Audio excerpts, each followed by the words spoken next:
আমাদের এই mangrove forest সুন্দরবনকে দস্যুমুক্ত রাখার জন্য বাংলাদেশ কোস্টগার্ড সর্বদা সক্রিয় এবং প্রতিশ্রুতিবদ্ধ।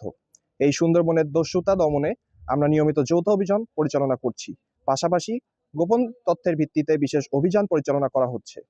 আপনাদের অবগতির জন্য জানাতে চাই, বিগত ১.৫ বছরে বাংলাদেশ কোস্টগার্ডের ধারাবাহিক অভিযানে সুন্দরবনের কুখ্যাত ডাকাত করিম শরীফ, নানাভাই, ছোট সুমন, আলিফ ও আসাবুর বাহিনীর মোট ৬১ জন সদস্যকে আটক করা হয়েছে।